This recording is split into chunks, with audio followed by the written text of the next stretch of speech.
तो कहानी शुरू होती है तालाब के पास में एक नेपाली बच्चा और उसकी माँ अपने घोड़े को वहाँ पर घास चरा रहे होते हैं और अचानक से वो देखते हैं कि वहाँ पर जो तालाब है उसमें एक लाश तैर रही होती है। वो उसको ध्यान से देखते हैं और देखते हैं कि अरे वो तो वहाँ पर कोई इंसान है।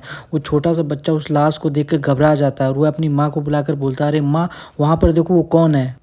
उसकी माँ और बच्चा जब उस लाश को बाहर निकालते हैं तो वो देखते हैं कि अरे वह तो एक इंसान है जो खून से लथपथ होता है। वो नेपाली माँ और बेटे उस इंसान को लेकर घायल अवस्था में घोड़े पर लटकाकर अपने गांव की तरफ चल देते हैं और वो उसको अपने गांव में ले आते हैं। गांव वाले बहुत ही दयालु होते हैं और सभी गांव वाले उसकी देखभाल करते हैं। वो जगह जगह से जड़ी बूटी लेकर आते हैं और वह उस पर लुपते हैं, उसके शरीर पर लगाते हैं, जिससे कि वह इंसान वहीं पर पड़ा रहता है लेकिन उसको बिल्कुल भी होश नहीं आता है। वह उस पर जड़ी बूटी लगाते हैं लेकिन जड़ी बूटी कोई इस पर काम नहीं करती है।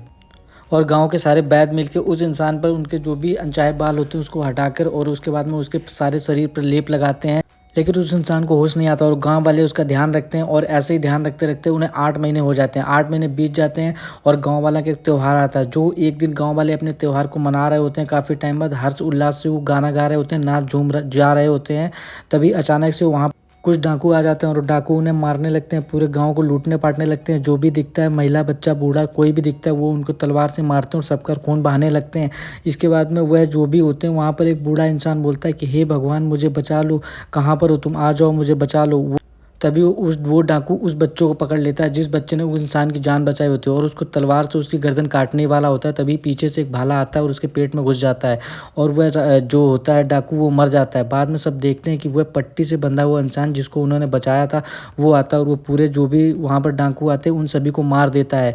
और मारने के बाद वो सबसे पूछता है कि कौन हूँ मैं। उसको कुछ याद ही नहीं होता और इससे पता चलता है कि उसको कुछ भी याद नहीं है। बाद में पता चलता है कि वो कुछ भी उसको याद नहीं, उसकी याददाश्त चली गई है। वह इंसान शाहरुख खान होता है। तभी पास में छोटा बच्चा आता है और छोटा बच्चा बोलता है कि आप टेंशन मत लो, दिक्कत मत लो, मैं जब बड़ा हो जाऊंगा तब मैं पता लगाऊंगा कि आप कौन हो। और वह उनका हाथ लेके अपने हाथ से उनसे वादा करता है कि मैं आपके लिए ये काम करूंगा। और फिर कहानी आगे बढ़ती है और आगे दिखाया जाता है कि एक मेट्रो चल रही है और मेट्रो में 4 से 5 ऐसी महिलाएं, काफ़ी सारे यात्री यात्रा कर रहे होते हैं और एक प्रेग्नेंट महिला भी वहाँ पर बैठी होती है। बहुत सारे लोग वहाँ पर बैठे होते हैं। तभी एक बूढ़ा आदमी आता है और वो बूढ़ा आदमी वहाँ पर आकर उसकी सीट पर लेट जाता है। लेटने के बाद मेट्रो काफ़ी तेज़ से चल रही होती है और चलने के बाद में तभी अचानक से वहाँ पर एक टाउन आता है। वहाँ पर काफ़ी अंधेरा होता है। अंधेरा आते ही मेट्रो वहाँ पर अचानक से रुक जाती है और जो भी वहाँ पर महिलाएं थी 3-4, वो हाथ में गन लेके खड़ी हो जाती हैं और बाद में पता चलता है कि मेट्रो को हाईजैक कर लेती हैं, पकड़ लेती हैं और इसके बाद में वहाँ पर सबको बंदी बना लेते हैं। और बाद में पता चलता है जो बूढ़ा आदमी वहाँ पर आकर लेटा था वो शाहरुख खान होते हैं और वह सबके सबसे बड़े सबके सरदार होते हैं। वो अपनी आंखों पर ऐसी पट्टी बांध लेते हैं जिससे लोग उन्हें समझ नहीं पाते और उनके जो भी सारे सहयोगी होते हैं वो अपने मुंह पर मास्क लगाए रखते हैं। और वह शाहरुख खान वहाँ के जो मुख्यमंत्री होते हैं उनसे बोलते हैं कि उन्हें 40,000 करोड़ रुपए चाहिए, तभी वो सभी को छोड़ेंगे, नहीं तो एक एक करके सबको यहाँ पर मार देंगे। लेकिन वो मिनिस्टर बोलता है कि भाई मैं इतने पैसे कहाँ से लाऊंगा। तभी शाहरुख खान उनको बताते हैं कि भाई आप टेंशन मत लो, अभी 5 मिनट बाद आपके पास में एक बिजनेसमैन का फ़ोन आएगा, वही पैसे देगा। और थोड़ी देर बाद पता चलता है एक बिजनेसमैन होता है काली, जिसकी बेटी जो होती है वो भी मेट्रो में होती है और उन्होंने इसको ही पकड़ रखा होता है। तो वो ये बात बिजनेसमैन के पास में पहुँचती है और वो बिजनेसमैन पैसे देने के लिए राज़ी हो जाता है। वह बिजनेसमैन जो होता है फिर वो उसको पैसे दे देता है और इसके बाद में वो जो उसकी बेटी होती है वो बोलती है कि तुमने गलत किया, तुम लोग सारे चोर हो, तुम लोगों ने बिल्कुल अच्छा नहीं किया। फिर शाहरुख खान ये जो कहानी होती है फ्लैशबैक में जाती है और वो बताते हैं कि भाई मैंने पैसे इसलिए मांगे हैं कि उनमें से एक जो लड़की होती है उसके पिताजी ने कुछ कर्ज लिया होता है, किसान वो होते हैं, कर्ज लिया होता है और बैंक वाले उनसे 10 बार बोलते हैं कि मुझे पैसे दो पैसे दो, जिसकी वजह से वो आत्महत्या कर लेते हैं क्योंकि उनके पास पैसे हो नहीं पाते हैं और वो खेती वगैरह में जो भी कर रहे होते हैं वहाँ पर नुकसान हो जाता है, आत्महत्या कर लेते हैं। इसी वजह से वो लड़की जो बैंक से पैसे लेने आता है उसका मर्डर कर देती है, फिर उसको जेल हो जाती है।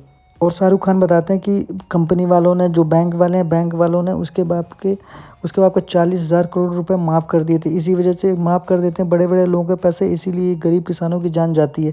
तो लड़की को अपनी गलती का एहसास होता है और वह घर चली जाती है। घर जाकर वह बताती है कि पापा मुझे जिसने पकड़ा था उसने अपना नाम विक्रम राठौड़ बताया।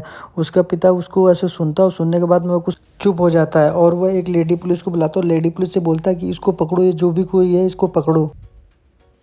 जवान एक आगामी बॉलीवुड एक्शन ड्रामा है जिसका निर्देशन एटली कुमार द्वारा किया गया है। फिल्म में शाहरुख खान के साथ साउथ अभिनेत्री नयनतारा लीड रोल में नजर आएंगी। इस फिल्म से एक्ट्रेस नयनतारा बॉलीवुड में डेब्यू कर रही हैं। फिल्म में सान्या मल्होत्रा और सुनील ग्रोवर भी एक्टर के रूप में दिखाई दिए हैं। फिल्म में साउथ निर्देशक एटली कुमार भी हिंदी निर्देशक में डेब्यू किया है। यह फिल्म बड़ी एक्शन इंटरटेनमेंट। फिल्म में एक्ट्रेस दीपिका भी दमदार रोल में दिखाई गई हैं। फिल्म की घोषणा 3 जून 2022 को रेड चिल्ली एंटरटेनमेंट पर हुई थी। फिल्म की निर्माता गौरी खान है। इस फिल्म का पहला गाना जिंदाबाद 31 जुलाई को रिलीज़ हुआ है। बता दें इस फिल्म का ट्रेलर 31 अगस्त 2023 को रिलीज़ किया गया था।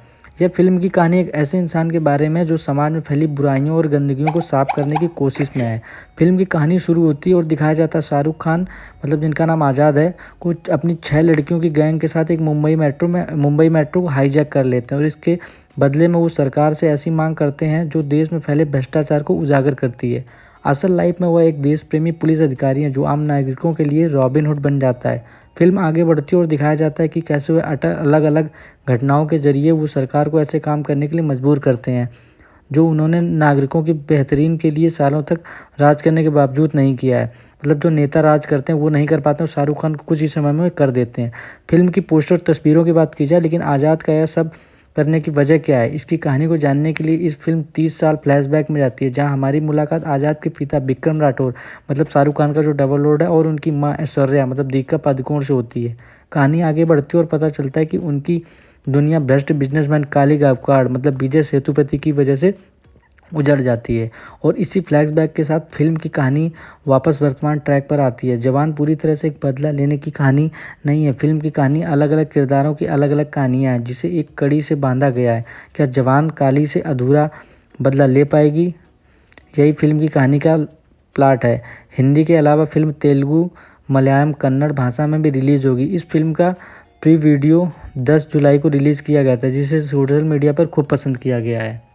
300 करोड़ से बनी फिल्म, देखते हैं अभी ये कितना आंकड़ा पार कर पाती है। जैसा कि अभी हाल में ये फिल्म रिलीज हो चुकी है और इसने 1000 करोड़ के 1150 मतलब 1150 करोड़ का आंकड़ा पार कर लिया और यह इंडिया की सबसे नंबर 1 फिल्म बन चुकी है। इसने बाहुबली को भी पीछे छोड़ दिया है।